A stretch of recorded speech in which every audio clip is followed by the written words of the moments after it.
السلام علیکم، میں ہوں آپ کا میزبان عدنان حیدر، آپ دیکھ رہے ہیں ڈائلاگ اسلام آباد اسٹوڈیو سے لائیو۔ یہ بات تو ہم سب کو یقیناً مان لینی چاہیے، بھلے کوئی عمران خان صاحب کا حامی ہو یا ان کا مخالف ہو، کہ جب سے عمران خان صاحب وزارت عظمیٰ کے عہدے سے فارغ ہوئے ہیں اور وزیر اعظم کے آفس سے ان کو بھیج دیا گیا ہے واپس، تب سے ملک کے اندر کئی طرح کے بحران ہیں۔ سیاسی بحران ہے، آئینی بحران ہے، کسی حد تک ہم کہہ سکتے ہیں اخلاقی بحران ہے، اور جس وجہ سے عمران خان صاحب کو نکالا گیا وہ تھا معاشی بحران، اور وہ بحران ان تینوں بحرانوں سے زیادہ شدت اختیار کر گیا۔ تو بحرانوں میں پھنسے اس پاکستان کو کون نکالے گا؟ کیونکہ جمہوری ملک کا سب سے بڑا مسئلہ اس کی قیادت ہوتے ہیں، اور شاید اس وقت پاکستان کا سب سے بڑا مسئلہ پاکستان کی قیادت ہے۔ تو میرے نزدیک آئینی بحران، اخلاقی بحران، معاشی بحران، اس سب سے زیادہ جو بڑا بحران ہے وہ اس ملک کے اندر سیاسی لیڈرشپ کا بحران ہے۔ اب اس پر ہم کب کام کریں گے، کیونکہ وہ تو ہم اس ہمارے فوکس میں ہی نہیں ہیں۔ اب بات کریں گے ذرا آج کے پروگرام کے شروع میں ہم پنجاب، پاکستان کا سب سے بڑا صوبہ، جہاں پنجاب اسمبلی کو مذاق بنا دیا گیا ہے، جہاں پنجاب کا جو ایک آئین ہے اس کو بھی تقریباً ہم کہہ سکتے ہیں کہ ایک مذاق بنا ہوا ہے کہ دو سیشن ہو رہے ہوتے ہیں، اسپیکر الگ سے لے کے چل رہے ہوتے ہیں، ڈپٹی اسپیکر اور موجودہ وزیر اعلیٰ جو ہیں حمزہ شہباز شریف وہ الگ سے لے کے چیزوں کو چل رہے ہوتے ہیں۔ تو یہ پنجاب کے اندر جو سیاسی صورتحال ہے یہ کب ایک صحیح رستے پر آئے گی، اس پر بات کرنے کے لیے مجھے جوائن کیا ہے زیغم عباس صاحب نے۔ زیغم صاحب بہت شکریہ وقت دینے کے لیے، اور راجہ عامر عباس صاحب ہوں گے اسٹوڈیو میں، راجہ صاحب بہت شکریہ وقت دینے کے لیے۔ زیغم صاحب میں ذرا آپ سے شروع کروں گا، سر آپ کی رائے میں پنجاب میں جو کچھ ہو رہا ہے کیا اس کا کوئی حل ہے، یا یہ اسی طرح چلتا رہے گا؟ ایک طرف پرویز الہی صاحب ہوں گے، ایک طرف نون لیگ ہوگی، اور یہی سیاسی کشمکش اگلے کچھ مہینوں تک چلتی رہے گی؟ سر عدنان صاحب یہ 1 مہینے تک چلتی رہے گی، یعنی جب تک جو 20 سیٹس ہیں ان کا الیکشن، اس کے بعد میرا خیال ہے جا کر جس کے ابھی یہ کنٹیکٹ دونوں پارٹیوں کا اتنا کلوز ہے کہ وہ پوری کوشش کر رہے ہیں کہ مطابق حالات، مثال کے طور پر اس وقت پی ٹی آئی مکمل کوشش کر رہی ہے کہ کسی نہ کسی طریقے سے جو مسلم نواز کے کو نکالا جائے، اور مسلم لیگ نواز پوری کوشش کر رہی ہے کیونکہ اس وقت اسٹیکس بہت ہائی ہے۔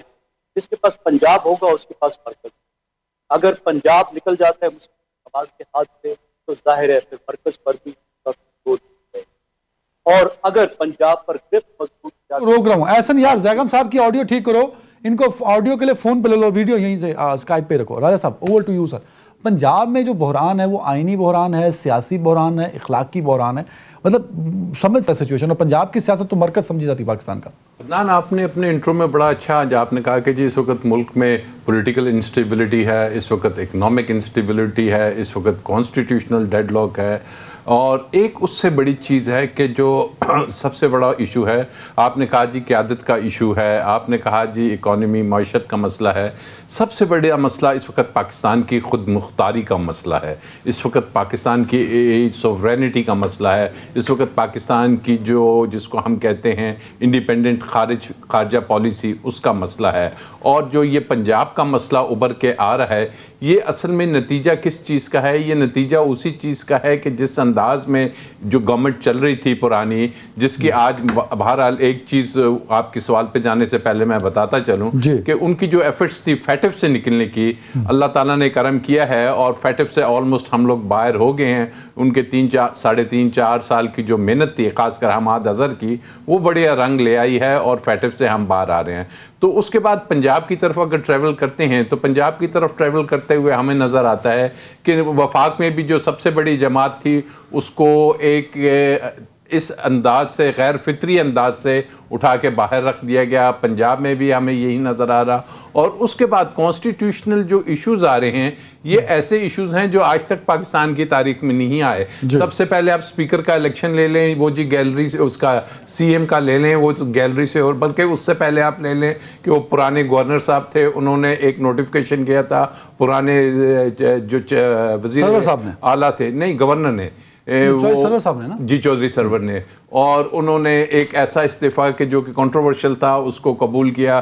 پھر اس کے بعد جو الیکشن ہوئے وہ ہمیں گیلری سے ہوتے ہوئے ڈپٹی اسپیکر نے، پھر اس تمام مسائل کا حل عدالت کے پاس ہے اور کہیں نہیں ہے۔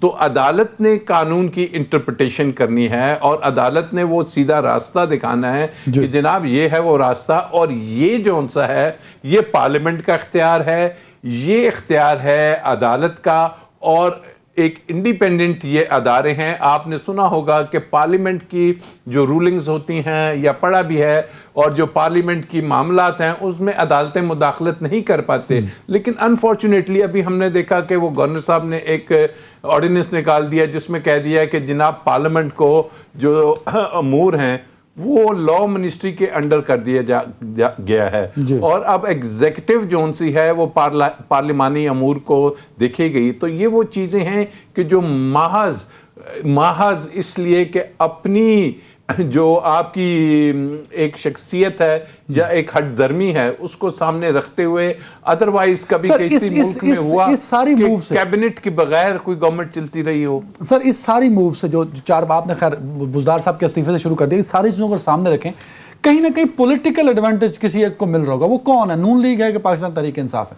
سر میں سمجھتا ہوں کہ نون لیگ کو پولیٹیکل ایڈوانٹیج یا پی ٹی آئی کو کسی کو نہیں مل رہا. یہ ہم ایک پھر انسٹیبلٹی کی طرف جا رہے ہیں. یہ ایک نقصان پہنچ رہا ہے جو کہ اس ملک کے سب سے بڑے صوبے سمجھیں کہ پاکستان کو نقصان پہنچ رہا ہے, اور یہ وہ انسٹیبلٹی ہے جو ہمارا دشمن چاہتا ہے کہ پاکستان میں آئینی, پارلیمانی, ہر قسم کی انسٹیبلٹی ہو, اور اس سے ادروائز میں نہیں سمجھتا کہ کسی کو فائدہ ہوگا. اس سے کوئی بھی سیاسی شخص یہ جو موجودہ صورتحال ہے چاہے اے کا ہو یا بی کا ہو وہ اس کو انڈورس نہیں کرے گا کہ یہ جو تماشا پارلیمان میں لگا ہوا ہے, پارلیمان کا یہ مقصد نہیں ہوتا. اور this is very responsible for this instability. Sir کوئی نہ کوئی تو ہوگا نا جس کو فائدہ ہو رہا ہے. سر اس کی رسپانسبلٹی کے لیے تو پھر عمران خان جو بات کرتا ہے کہ سپریم کورٹ کمیشن بنائے اور سپریم کورٹ اس کی تمام ان پہلوؤں کو جا کے دیکھے کہ یہ کہاں سے شروع ہوا, کون سی وہ سازش تھی, کون سی وہ مداخلت تھی, کون سے وہ عوامل تھے, کون سے وہ پارلیمان کے ممبرز تھے, کون سے وہ امریکن ایمبیسی کے لوگ تھے جو مل رہے تھے. دس آل نیڈز اے پروب. اور عوام اب تنگ آ گئی ہے. عوام چاہتی ہے کہ ہمیں دودھ کا دودھ اور پانی کا پانی پتہ چلے کہ جناب یہ سب ڈرامہ ہوا کیا, اور پاکستان جو اتنا بہتر طریقے سے چل رہا تھا, ایک اچھے اس کی میکرو لیول پہ اکانومی جا رہی تھی, یہ آل آف اے سڈن جو چیز ہو گیا جس کی نشاندہی آپ نے کی, تو اس کا خمیازہ الٹیمیٹلی تو عوام بھگت رہی ہے نا.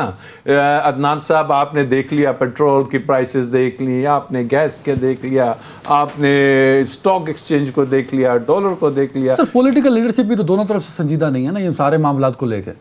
آپ درست کہہ رہے ہیں. پولیٹیکل لیڈرشپ دیکھیے نا, ایک تو پولیٹیکل لیڈرشپ ہمیں وہ نظر آ رہی ہے کہ جو کہ پولیٹیکل لیڈرشپ بلکہ ایک کہہ بھی چکے جناب ہمارا کیا کام, ہمیں تو یہ جون سا ووٹ آف نو کانفیڈنس تھا مجبوراً کرنا پڑا. اور ووٹ آف نو کانفیڈنس کیا تھا کہ ایک پولیٹیکل پارٹی دوسری کے 180 ڈگری ہے, اور 17-18 پولیٹیکل پارٹیز مل گئی اور انہوں نے ووٹ آف نو کانفیڈنس کر دیا. آج ہم حیران ہوتے ہیں کہ جناب ان کا آپس میں کوارڈینیشن دیکھ لیں کہ یہ جتنا بھی ملبہ گر رہا ہے یہ ملبہ تو پاکستان مسلم لیگ نون پہ گر رہا ہے, وہ 13-12 پارٹیز پہ تو کچھ بھی نہیں ہو رہا. They are enjoying there. بالکل. زیغم صاحب دوبارہ کنیکٹ ہیں. زیغم صاحب ذرا بتائیے گا سر یہ فائدہ کس کو, پولیٹیکل فائدہ کس کو پہنچ رہا ہے پنجاب کی موجودہ سیاسی صورتحال کو سامنے رکھیں تو. سر زیغم صاحب یا ایک بریک لے لو تاکہ زیغم صاحب کنیکٹ کر سکیں. بریک لے لو. Welcome back. زیغم بھائی اگر آواز آ رہی ہے سر تو میرا سوال آپ سے وہی ہے, پنجاب کا سیاسی بحران, سیاسی فائدہ کس کو پہنچ رہا ہے سر؟ دیکھیں اس وقت یہ کہنا مشکل ہے کہ سیاسی فائدہ کس کو پہنچ رہا ہے. فوری طور پر تو یہ ہے کہ حکومت نے اپنے آپ کو جمایا ہوا ہے اور پی ٹی آئی اس سے نکال نہیں پائی, لیکن اس سے میرا مثال کے فائدہ طے کر اس بات کا تعین کوئی 1 مہینے کے بعد ہوگا جب جا کر ان 20 سیٹس کا الیکشن ہوگا, اور یا تو یہ حکومت جم جائے گی یا یہ حکومت کی یہ اسٹیک ہے بہت زیادہ ہائی کہ پنجاب جس کے پاس ہوگا اس کے پاس اسلام آباد ہوگا, یہ دونوں پارٹیوں کو معلوم. اسی لیے پی ٹی آئی پوری کوشش کر رہی ہے کہ پنجاب سے حکومت کو جمنے نہ دیا جائے, اسی طریقے سے پیش کیا جائے, اور مسلم لیگ نواز پوری کوشش کر رہی ہے کہ پنجاب ہاتھ سے نہ جائے. تو یہ انسٹیبلٹی 1 مہینے تک کم از کم میرے خیال میں چلے. پوائنٹ پہ کامنٹ کیجیے گا, بطور چیف منسٹر پنجاب حمزہ شہباز آج کتنے اسٹرانگ ہیں سر؟ آج ان کی سچویشن جو ہے وہ بہت اسٹرانگ نہیں ہے. اگر آپ نمبر کے حساب سے بات کر رہے ہیں, ان کی آپ پارلیمنٹ کے اندر اور صوبائی اسمبلی کے اندر اسٹرینتھ کے حساب سے بات کر رہے ہیں, تو میرے خیال میں اس وقت ان کی سچویشن جو ہے وہ کافی پریکیریس ہے. ہی از ہینگنگ بائی اے تھریڈ. لیکن مہینے تک میرا خیال ہے یہ حکومت کھینچنے کی صلاحیت رکھتی ہے اور یہ کوشش کر رہے ہیں کہ جو 17 جولائی کے الیکشن ہو رہے ہیں اس وقت تک کا جو لائن ہے اس وقت تک لے کر جائیں، اور اس وقت اگر نمبرز حق میں آتے ہیں تو ظاہر یہ حکومت جم جائے گی، لیکن اتنے نمبرز تو یقینی طور پر ان کے پاس ہیں کہ یہ بجٹ پاس کر سکتے تھے۔ اگر یہ بجٹ پاس نہ کر سکتے تو میرا خیال ہے پی ٹی آئی کو اور پرویز الہی صاحب کو یہ زیادہ سوٹ کرتا تھا کہ وہ جو کاروائی ہے وہ ہونے دیتے، اجلاس ہونے دیتے، اور اگر اس اجلاس میں جو بجٹ ہے وہ ریجیکٹ ہو جاتا تو پھر ظاہر ہے ان پر لازمی آ جاتا کہ ووٹ آف کانفیڈنس ہے۔ اس بات کا تو یہ ثبوت ہے پرویز الہی صاحب جو اجلاس کے راستے میں رکاوٹ بن رہے ہیں، جس وقت ان کے پاس شخصیت موجود ہے اور وہ بجٹ کو پاس کراتا ہے۔ بالکل ٹھیک ہے راجہ عامر عباس صاحب، ایک سیشن چل رہا تھا پنجاب اسمبلی کا، وہ 40واں سیشن تھا، اس کو ختم کرتے ہی ایک اگلا سیشن بلا لیا گورنر نے کہا بلاؤ، اور بجٹ الگ سے وہ کسی اور بلڈنگ میں جا کے پنجاب اسمبلی کی بلڈنگ میں نہیں تھا۔ یہ سارا عمل ہے سر، اس سے کیا میسج کیا جا رہا ہے؟ کیونکہ جو زیگم صاحب نے بات کی، کہیں نہ کہیں سیاسی بقا کی جنگ تو دونوں پارٹیز کی جانب سے جاری ہے۔ دیکھیے اب سیشن آلریڈی ان پروگریس تھا، ٹھیک ہے، اور سیشن کا میں یہ ذہن میں رکھیے کہ جب سپیکر چیئر کر رہے ہوتے ہیں تو ڈپٹی سپیکر کے پاس اختیارات نہیں ہوتے ہیں، اور وہ سیشن بلایا ہی اسی لیے گیا تھا کہ بجٹ کے لیے تھا، اور اس میں صرف یہ کہا گیا تھا کہ آپ نے جو آئی جی ہیں اور چیف سیکرٹری ہیں اس کو بلا لیجئے، اور اس میں کوئی ایسی ایشو نہیں تھا۔ لیکن ابھی آپ نے جیسے گورننس کی بات کی کہ حمزہ کی گورننس، تو حمزہ کو کیا ایشو تھا کہ وہ آئی جی اور چیف سیکرٹری کو نہیں بلا پائے؟ تو لگتا ہے ایسے ہی ہے کہ یہ جو سیشن چل رہا تھا، اور پھر سیشن کے دوران ذہن میں ایک رکھیے کہ آرڈیننس کا آنا، آرڈیننس جب سیشن نہ ہوتا آتے ہیں تو اس کا ڈیورنگ سیشن نہیں آ سکتے، ڈیورنگ سیشن نہیں آ سکتے۔ This is the legal requirement? جی، this is the constitutional requirement. اچھا جی، اور پھر اس کے بعد آپ ایک وہ اقبال جون سا ہال ہے اس میں جا کے بجٹ تو پاس ہو گیا، چلے ٹھیک ہے، بجٹ کا ہونا بھی ضروری تھا، اور آپ نے کہا کہ اگر بجٹ ادھر آتا اور پاس نہ ہوتا، بجٹ پاس نہ ہوتا تو پھر اور کیا ہوتا کہ جی اسمبلی ڈیزولو ہوتی، کوئی اکثریت نہ لے پاتا، شاید دونوں پولیٹیکل پارٹیز کو یہ بھی سوٹ نہیں کرتا کہ جی اسمبلی پنجاب کی ڈیزولو ہو جائے۔ تو اب پولیٹیکل فائدہ جیسے کہ کہا کہ جناب 1 ماہ لگے گا، لیکن 1 ماہ بہت لمبا ٹائم ہے۔ 1 ماہ میں آپ نے دیکھنا ہے کہ حمزہ شہباز شریف صاحب کس انداز میں اس گورنمنٹ کو چلاتے ہیں، اور کچھ بڑے امپورٹنٹ کیسز اس لاہور ہائی کورٹ میں ہیں جس میں ایون حمزہ شہباز شریف کی اپوائنٹمنٹ، ان کا الیکشنز، اور لیٹس سی کہ کورٹس اس میں کیا ڈیسیژن دیتے ہیں، اور الیکشن کے عمل جون سا ہے، کیونکہ کل جو ہم نے دیکھا کراچی میں تو اس میں کافی کوسچن مارکس آگے ہیں الیکشن کے پروسیس پہ، کہ جناب اگر آپ ایم کیو ایم کا دیکھتے ہیں اور لبیک والوں کا دیکھتے ہیں تو بڑے سیریس ایلیگیشنز ہیں ماس ریگنگ کے اور ریزلٹس کے بارے میں۔ تو اب وہی چیز ہے کہ انسٹیبلٹی کو مزید بڑھایا جا رہا ہے، چاہے وہ اکنامک ہو، پولیٹیکل ہو، اور سوشل بھی آپ نے کہہ دیا، تو یہ اسی کی طرف رواں ہے۔ ہماری دعا ہے کہ اللہ تعالیٰ اس تمام پروسیس کو ذرا آسان کرے زیگم صاحب اور ڈائریکشن ملے ہمیں۔ سر آپ بھی ضمنی انتخابات کی بات کر رہے ہیں، راجہ صاحب بھی کراچی کا حوالہ دے رہے ہیں، تو ایک انٹرسٹنگ سچویشن میں مطلب کراچی کے این 240 پر ایک کامنٹ لینا چاہوں گا آپ کا۔ سر کو 8% ٹرن آؤٹ آیا ہے، تو یہ کیا میسج جاتا ہے؟ کیونکہ یہ بات کہہ دینا کہ بائی الیکشن تھے، ضمنی انتخابات تھے، تو ضمنی میں 40% 45 تک تو پھر ابھی پچھلے کچھ دنوں میں جاتا رہا ہے کچھ الیکشنز میں، یہ ٹرن آؤٹ کیوں کم ہے؟ اور دوسرا جو ایک بڑی لمبی چوڑی پریس کانفرنس کی مصطفیٰ کمال نے، ایک ایلیگیشنز انہوں نے لگا دیے الیکشن کمیشن پہ اور الیکشن پروسیس پہ، اس پہ کامنٹ کیجئے گا کیونکہ اگلے کچھ انتخابات جو ہیں وہ بڑے امپورٹنٹ ہیں۔ آپ صحیح کہہ رہے ہیں سر؟ لیکن میں نہیں سمجھتا کہ پنجاب میں اس طرح کا ٹرن آؤٹ ہوگا۔ پنجاب میں اگرچہ جنرل الیکشن سے کم ٹرن آؤٹ ہوگا، لیکن آئی کین بیٹ کہ پنجاب میں بہت کلوزلی کنٹیسٹڈ الیکشن ہوں گے اور بہت اچھا ٹرن آؤٹ ہوگا۔ کراچی کا جو الیکشن ہے اس کو ظاہر ہے ہمیں کراچی کے کنٹیکسٹ میں ہی دیکھنا چاہیے۔ بہت افسوسناک بات ہے کہ بہت کم ٹرن آؤٹ تھا۔ میرے خیال میں کراچی کے لوگوں کو کراچی کے لوگوں کو پاکستان کی تمام بڑی پارٹیز نے مایوس کیا ہے۔ کراچی میں اس طرح کی اپیکسی ہے، 2 پارٹیز سے تو ویسے ہی بائیکاٹ کر دیا، پی ٹی آئی نے ظاہر ہے میرے خیال میں اس وجہ سے بائیکاٹ کیا کہ اس سیٹ کو ون کرنے کی ان کے پاس کیپیسٹی نہیں۔ اس سے پہلے بھی انہوں نے اس طرح کی ہے، وہ دوسری ہے، یہ ایک آسان وے آؤٹ تھا۔ اس کے بعد ایم کیو ایم کے جو بھائی ہیں انہوں نے کال دی ان کی بائیکاٹ کی، تو درمیان میں اب یہ پارٹیز بچی ہیں، یہ انتہائی افسوسناک ٹرن آؤٹ ہے۔ میرے خیال میں یہ ووٹرز کی جو اپیتھی ہے کراچی، اس کو ظاہر کرتا ہے کہ ووٹر جو ہے اس وقت نہیں دیکھتے کہ کوئی وے آؤٹ ان کو الیکشن سے ملے گا، اور اس انتخاب میں ان کے لیے بہت دقت. آئی تھنک پنجاب میں اسٹوری بہت دقت. کون آپ کو سکسیسفل نظر آ رہا ہے، پی ٹی آئی یا پاکستان مسلم لیگ نون؟ کیونکہ آف کورس سیٹیں تو پی ٹی آئی کی جانب سے پچھلے الیکشن میں تھی نا سر. یہ بیٹرز آؤٹ پنجاب میں جو ہو جائے نا جی، یہ بہت ہی اس لحاظ سے اہم ہے کہ عمران خان کا بیانیہ اور عمران خان کا پہلے والا بیانیہ بھی اور نیا یہ بیانیہ کہ وہ آگے بہت پاپولر ہو چکے ہیں اور وہ آگے الیکشن سویپ کریں گے. میرے خیال میں اس کا بھی ایک ٹیسٹ ہوگا، اور مسلم لیگ نواز بھی تو ظاہر حکومت کا ہی ٹیسٹ ہے.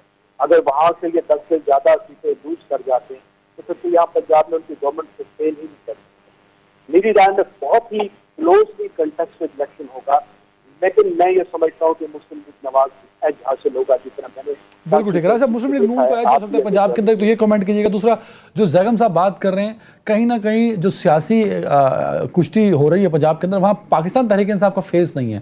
چودھری پرویز الہی صاحب ہی چیزوں کو لیڈ کر رہے ہیں from the side of Pakistan Tehreek Insaf. یہ کہیں نیگیٹو امپیکٹ نہ ڈال دے پاکستان تحریک انصاف پہ سر؟ نہیں، فیس آپ کو نظر آئے گا کہ جو عمران خان کے 30-32 جلسے ہوئے ہیں وہ فیس ہے پی ٹی آئی کا، اور لوگوں کی بڑی بھاری تعداد میں اس میں پارٹیسپیشن رہی ہے. اور ایک طرف نظریے کی بات ہوئی کہ جو عمران خان کا جو ابھی کا نیریٹو ہے، تو ایک طرف تو نیریٹو ہوگا عمران خان کا، اور دوسری طرف ہوگا جو حمزہ شہباز شریف کی حکومت ہے اس کا نیریٹو، اور اس کی طرف سے جو الیکشن پہ اثر انداز ہونے کی کوشش کی جائے گی. ایک طرف سے نیریٹو ہوگا، ایک طرف سے حکومتی جو بھی حربے آپ کے علم میں ہیں اپنائے جاتے ہیں، ٹرانسفر پوسٹنگ سے لے کے الیکشن کمیشن سے لے کے اور ووٹنگ والے دن کے لیے. تو یہ ایک ایسا الیکشن مجھے نظر آ رہا ہے کہ جو غالباً کافی ڈسپیوٹڈ ہو جائے گا، اور جس کے بعد جو الیکشن کمیشن ہے اس کے اوپر جو ابھی سے اعتراضات شروع ہوئے ہیں وہ کافی حد تک بڑھ جائیں گے. یہی تو بات ہے، عمران خان صاحب کا اس پہ فوکس نہیں ہے نا. عمران خان صاحب پھر ایک احتجاج کی بات کر رہے ہیں جو ایک پیوٹ ہے پاکستانی پالیٹکس کا پنجاب کے اندر، وہاں الیکشن ہونے جا رہے ہیں. وہاں میرا سوال یہ کہ خان صاحب کا تحریک انصاف کا فوکس نہیں ہے، کہیں نہ کہیں چودھری پرویز الہی لے کے چل رہے ہیں، تو وہ ان کی اپنی پارٹی ہے، اپنی ایک سیاست ہے سر. ہاں چودھری صاحب لے کے چل رہے ہیں، لیکن دیکھیے نا ووٹ تو چودھری صاحب کا نہیں ہے. پنجاب میں ووٹ اگر ہوگا تو وہ عمران خان کا ہوگا، بلے کا ووٹ ہوگا. اور چودھری صاحب ٹھیک ہے ایڈمنسٹریٹولی اگر وہ تھوڑا بہت کچھ اس کو لک آفٹر کر رہے ہیں، ٹکٹس عمران خان دے رہا ہے، چودھری صاحب نہیں دے رہے. اور ووٹ والے دن آپ دیکھیں گے کہ جو عوام ہے اگر وہ نکلتی ہے تو عوام نکلے گی اسی لیے کہ یہ سب کچھ جو اس نے دیکھا پچھلے 2-3 ماہ میں، اس کے ریئیکشن کے طور پہ لوگ اپنا ووٹ بھی استعمال کریں گے. کیونکہ اب وہ جو عمران خان کی 3.5 سال کی کارکردگی کا ایشو تھا وہ غالباً دفن ہو چکا ہے. اب ٹوٹل جو الیکشن ہوگا وہ اس ووٹ آف نو کانفیڈنس سے جو آیا، جو امریکی سازش ہوئی، اور اس پہ ڈیپینڈ کرے گا. اور اس کو دیکھنا ہے کہ پبلک آلریڈی اس کے حق میں کافی حد تک روڈوں پہ نکل آئی ہے، تو اب الیکشن میں بھی کیا وہ اس چیز کو مد نظر رکھتے ہیں. اور میں سمجھتا ہوں یہ جو ایلیمنٹ ہے وہ اس الیکشن میں بہت نمایاں ہوگا، اور عمران خان صاحب کو اس پہ خالی ایج نہیں ڈبل ایج حاصل ہوگا. زیغم صاحب یہ بڑا امپورٹنٹ ہے کیونکہ آپ بھی ایک ضمنی انتخابات کی بات کر رہے ہیں سر. یہ بتائیے گا جو موجودہ حکومت، کیونکہ نون لیگ کی گورنمنٹ ہے وفاق میں بھی اور پنجاب میں بھی پی ڈی ایم کی صورت میں، جو فیصلے انہوں نے کیے ہیں، مہنگائی تو عمران خان صاحب جب تھے اس سے دگنا ہو گئی سر، تو کہیں نہ کہیں ووٹر ناراض تو ہے اس حکومت سے. تو نون کو کیسے ایج ملے گا پنجاب کے اندر سر؟ دیکھیے دونوں سے ناراض ہے. میں اس سے اتفاق نہیں کرتا کہ میموری لوگوں کی ضرور کم ہوتی ہے، لیکن اس سے بھی تھوڑی نہیں ہوتی کہ 1 مہینے کے اندر سب کچھ بنا دیں. ایک تو آپ ذہن میں رکھیے کہ 2018 کا جو الیکشن تھا اس میں بھی مسلم لیگ نواز کے ووٹ اور سیٹ زیادہ تھے پنجاب میں، پی ٹی آئی کی کم. اس کے بعد بھی کنسسٹنٹ جتنے سروے آئے پنجاب کی حد تک پی ایم ایل این کو ہمیشہ ایج رہا ہے. اور 4 سال میں آپ دیکھیے عمران خان صاحب نے پنجاب کو پوچھاک ساتھ کیا.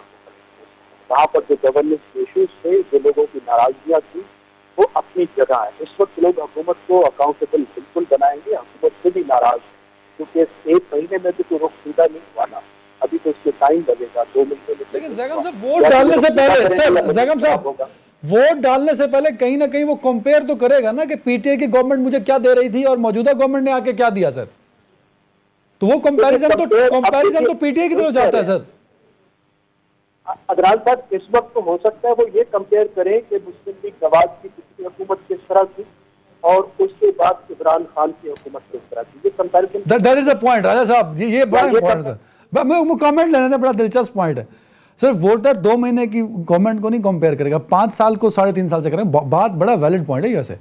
دیکھیے ویلڈ پوائنٹ تو اس وقت عدالتوں میں ہیں, جنہوں نے کہا ہے کہ جی کیا ایف آئی اے جو ضمانت ہوئی ہے میاں شہباز شریف کی اور حمزہ کی, اس کے خلاف اپیل کر رہی ہے, اور وہ ضمانت بھی آپ کے سامنے ہے کہ جناب اس میں کافی جو لیٹ دی کورٹ ڈیسائیڈ نا. پریزنٹ سچویشن میں آئے تو اس میں تو جو زیغم صاحب کہہ رہے ہیں, آئی انڈورس زیغم صاحب کہ پچھلے 5 سال جو نون لیگ نے کیا وہ کہیں نہ کہیں ووٹر کو انفلوئنس تو کرے گا نا سر. وہ ووٹر کو کیا انفلوئنس کرے گا. کاش اگر میاں صاحب پاکستان میں ہوتے اور اپنے 5 سال لے کے آئے ہوتے, ان کے بیٹے پاکستان میں ہوتے اور کہتے کہ جی یہ میری 5 سال کی کارکردگی ہے, عوام تو یہ اس گرمی میں باہر نکلے اور وہ جون سے ہیں وہ بیٹھے ہوئے ہیں وہاں پہ ایون فیلڈ کے اپارٹمنٹس میں, اور وہاں پہ کافی اور رولکس کی شاپ سے بیٹھ کے الیکشن نہیں لڑا جاتا, اور نہ وہاں سے بتایا جا سکتا ہے کہ جناب میری یہ 5 سال کی کارکردگی ہے.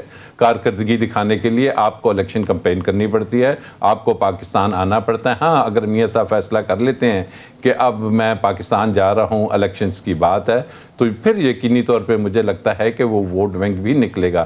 ادروائز تو میاں صاحب اور ان کی بیٹی جب آئی تھی تو آپ نے دیکھ لیا تھا 5 سال کی کارکردگی پہ لاہور میں تو ایئرپورٹ تک نہیں جا پائے تھے. تو دس از سم تھنگ کہ اس کے لیے میاں صاحب کو خود سے آنا پڑے گا. ادروائز لوگ جیسے انہوں نے کہا کہ ان کی شارٹ میموری ہے, ان کو وہ اتنے عقل کے اندھے بھی نہیں ہیں کہ وہ جناب دیکھیں کہ لندن سے بیٹھ کے پاکستان کی سیاست میں اس گرمی میں 48 ڈگریز میں بیٹھ کے کوئی کسی کو ہانک سکے گا. بالکل ٹھیک ہے. زیغم صاحب, ملک میں مہنگائی کا مسئلہ, عمران خان صاحب سنڈے کو احتجاج کر رہے ہیں اس کے اوپر. سر یہ بتائیے کہ جو مہنگائی مکاؤ مارچ کرنے والے تھے آج خود حکومت میں ہیں اور مہنگائی بڑھا رہے ہیں سر, اب وہ غریب کو مکا رہے ہیں. یہ کہیں نہ کہیں اس مہنگائی کا امپیکٹ تو ان کی سیاست پہ پڑے گا, اور زیادہ کس پہ پڑے گا, نون لیگ پہ کہ پیپلز پارٹی پہ, اور کیا پی ٹی آئی فائدہ لے پائے گی اس سے؟ جی بالکل پڑے گا, کیوں نہیں پڑے گا. اگر لوگ تکلیف اٹھائیں گے تو لوگوں کو تو یہ نظر آتا ہے کہ کس کی حکومت کے درمیان میں ان کو تکلیف ہو رہی ہے, اور اس کا بالکل ڈیفینیٹلی وہ ہو سکتا ہے اس حکومت کو سزا دے. اب اس وقت جو ایشو ہے شارٹ ٹرم میں وہ یہ ہے کہ پچھلے 4 سال بھی لوگوں کو بہت تکلیف میں دکھ رہی ہے. آپ نے دیکھا کہ چند مہینے کے اندر جو ہے وہ روٹی کی قیمت کی دگنی ہوئی تھی, آٹے کی قیمت کی دگنی ہوئی تھی. ایسی صورت میں ہوئی تھی کہ اب گلوں کی قیمت نہیں بڑھی تھی لیکن آٹا ڈبل ہو گیا تھا, چینی کی قیمت کی دگنی ہوئی تھی, تیل کی قیمت کی دگنی ہوئی تھی. مسلسل ڈبل ڈیجٹ میں انفلیشن ہوئی ہے 4 سال میں. 1.5 کروڑ لوگ جو ہے وہ غربت میں بھی رہے.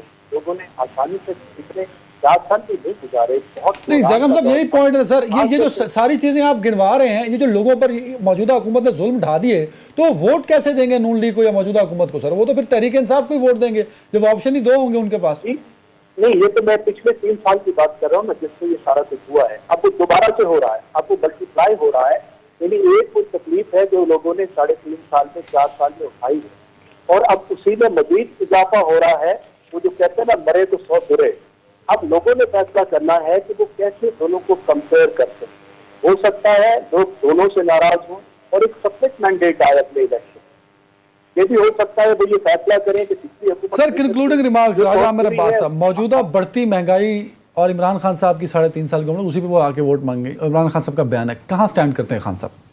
دیکھیے لوگ ابھی جیسے بات ہوئی کہ لوگ اگر اس وقت تک جیسے کہ کہا جا رہا ہے کہ 300 روپے کا اگر لیٹر پیٹرول ہو جائے گا, تو لوگ 300 کا لیٹر پیٹرول کو دیکھتے ہوئے میں نہیں سمجھتا کبھی کسی طریقے سے انڈورس کریں گے کہ جناب یہ 300 سے 350 ہو جائے, $210. خان کو بھی کیوں ووٹ دیں گے نا, سوال یہ ہے سر. خان کو اس لیے ووٹ دیں گے کہ وہ سمجھتے ہیں کہ جو دونوں سسٹمز کو کمپیئر کریں گے, دے نو کہ اب اگر کوئی آپشن ہے تو وہ خان ہی ہے, کیونکہ ادھر تو 17 پارٹیوں کی آپشن آ گئی نا. آپ خالی نون لیگ کو نہ دیکھیے, یہ تو پوری پی ڈی ایم, پورے ملک کی سیاسی جماعتیں ایک طرف اور فیلئر کی طرف جا رہے ہیں, اور ایک طرف ایک فرد واحد ہے, تو اس کو لوگ لازمی طور پہ کمپیئر کریں گے. بالکل صحیح. ناظرین بریک پہ جا رہے ہیں, بریک کے بعد ایف اے ٹی ایف کا آج کا اعلامیہ اور پاکستان کو امید ہے کہ گرے لسٹ سے نکال دیا جائے گا. بریک کے بعد جی ناظرین ویلکم بیک. جس دور سے ہم گزر رہے ہیں انتہائی نازک اور تکلیف دہ دور ہے, اور پاکستان کے ایسے انوائرمنٹ میں اگر کوئی اچھی خبر آتی ہے تو اس کو سن کے بھی خوشی ہوتی ہے اور بڑا پراؤڈ فیل ہوتا ہے. اور بڑے عرصے بعد شاید ہمیں ایک اچھی خبر سننے کو ملی, اور وہ یہ ہے کہ پاکستان کو ایف اے ٹی ایف کی گرے لسٹ سے نکالنے کا تقریباً گرین سگنل جو ہے وہ ہمیں مل چکا ہے. اب جو دوبارہ اگلا اجلاس ہونا ہے پیرس کے اندر ہونا ہے وہ اکتوبر میں، تو تب پاکستان کو گرے لسٹ سے آفیشلی نکال دیا جائے گا. لیکن آج کا جو اعلامیہ تھا FATF کا، اس میں بڑے واضح طور پہ بتایا گیا کہ پاکستان کو دیے گئے تمام ٹاسک 34 تھے، تمام پر پاکستان نے کام کیا، اور پاکستان نے دہشت گردی کے خلاف اور ٹیرر فائنانس کے خلاف جو اقدامات کیے وہ قابل تعریف ہیں، یہ FATF کا ماننا ہے. اور ساتھ ہی یہ بھی انڈیکیٹ کیا گیا کہ اب پاکستان نے کیونکہ تمام پوائنٹس پر عمل درآمد کر لیا تو پاکستان کو گرے لسٹ سے نکال دیا جائے گا.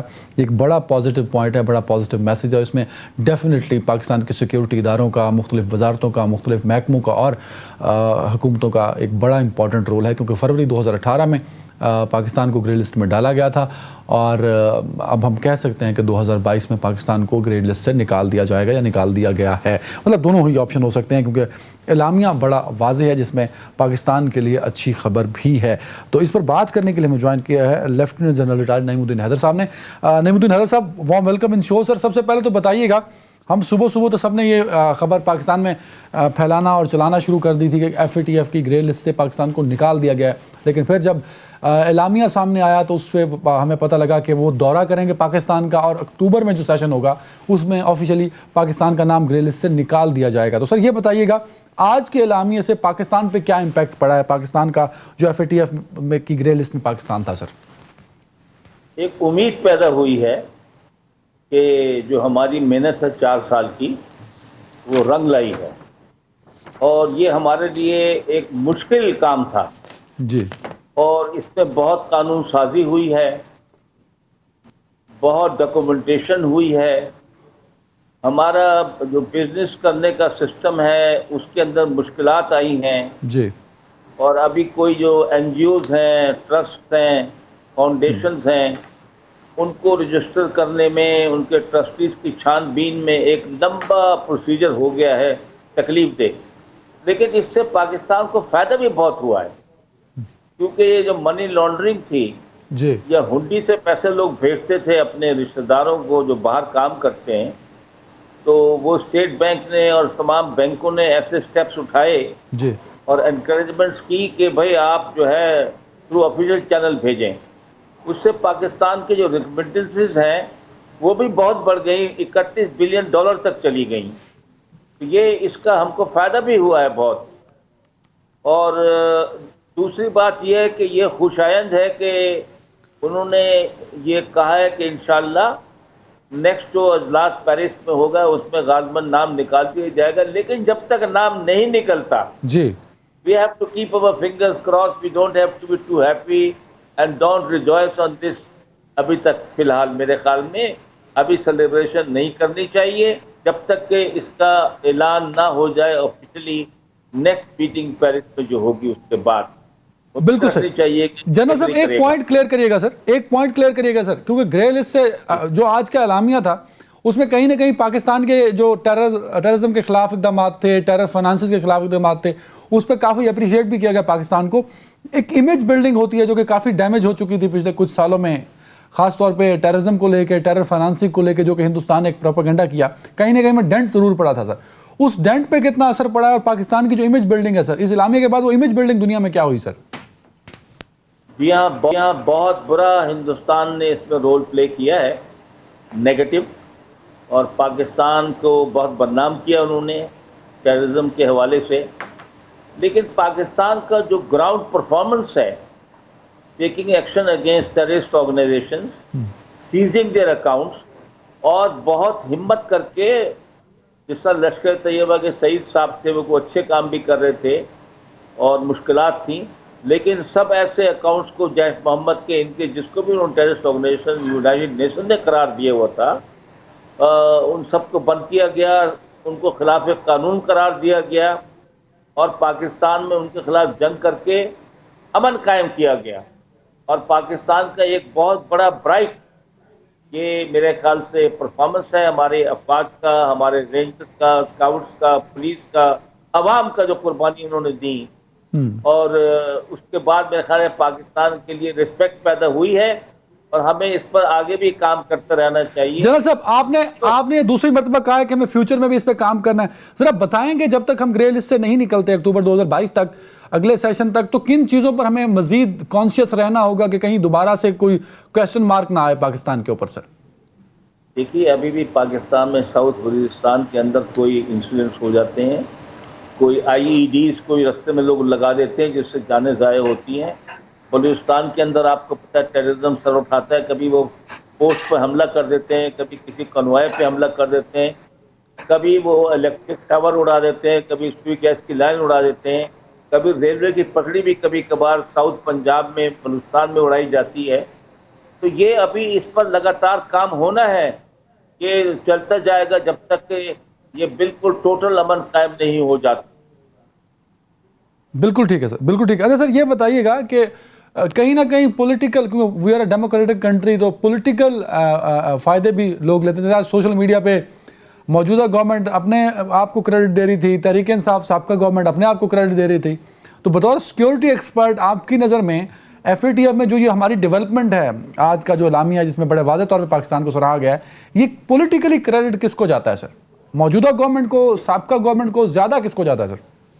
دیکھیے سن 2018 میں جب ہم ایف اے ٹی ایف کی لسٹ پر گئے ہیں، گرے لسٹ پر، تو اس وقت تحریک انصاف کی حکومت آ گئی تھی، انہوں نے اس پر کافی کام کیا، قانون سازی کی ہے۔ جی، اور یہ جو حکومت ہے تو بھی 2 مہینے پہلے آئی ہے نا، 2018، 19، 20، 21 پارٹ آف 22 تحریک انصاف ہی تھی، تو ظاہر ہے ان کے زمانے میں زیادہ کام ہوا ہے، اور یہ حکومت تو اب آئی ہے۔ لیکن یہ میں عرض کرنا چاہتا ہوں کہ تمام پاکستان کی پولیٹیکل پارٹیز، حکومتیں ایف اے ٹی ایف سے نکلنا چاہتی ہیں، ٹیررزم کو کنٹرول کرنا چاہتی ہیں، پاکستان کو ایک پرامن ملک بنانا چاہتی ہیں۔ تو اس سے اندازہ لگا لیجیے کریڈٹ کس کو، جس سے زیادہ کام کیا ہے، جس کے زمانے میں زیادہ کام کیا ہے، اس کو جائے گا، لیکن آخر میں جیت پاکستان کی ہے، پاکستان کے عوام کی ہے۔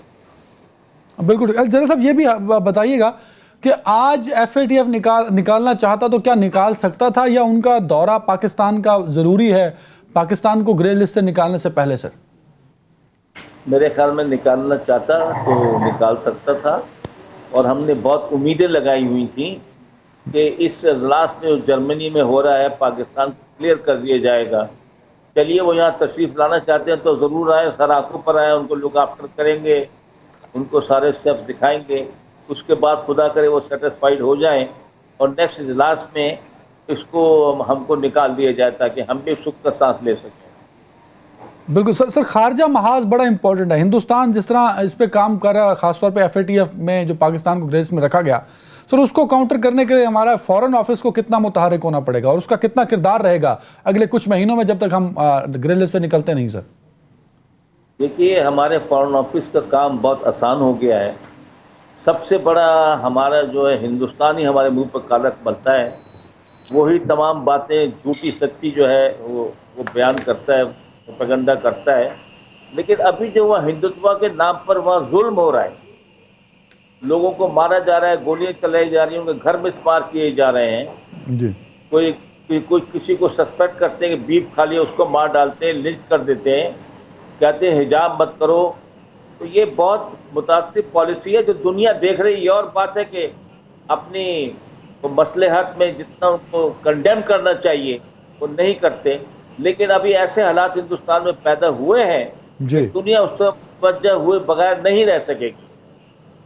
بالکل صحیح۔ بہت شکریہ جنرل صاحب وقت دینے کے لیے۔ ناظرین، پاکستان کو مزید کیئرفل رہنا پڑے گا اگلے، کیونکہ ابھی آفیشلی پاکستان گرے لسٹ کے اندر سٹینڈ کرتا ہے۔ گو اعلامیہ میں واضح طور پہ پاکستان کی جو کاوشیں تھیں، جو اقدامات تھے، سٹیپس جو لیے پاکستان نے، اس کو کافی اپریشیٹ کیا گیا، لیکن still we have to be very careful on our foreign affairs, جو ہمارے معاملات ہیں اس کو خاص طور پہ، اور دوسرا ملک کے سیکیورٹی معاملات کو بڑے تحمل سے اور بڑے غور سے اس پہ کنٹرول کرنا پڑے گا، نظر بھی رکھنی پڑے گی۔ امید کرتے ہیں کہ ہم جو آج خواہش تھی کہ ہم گرے لسٹ سے نکل جائیں، ہماری یہ خواہش پوری ہو۔ اپنا خیال رکھیے گا۔ اللہ حافظ۔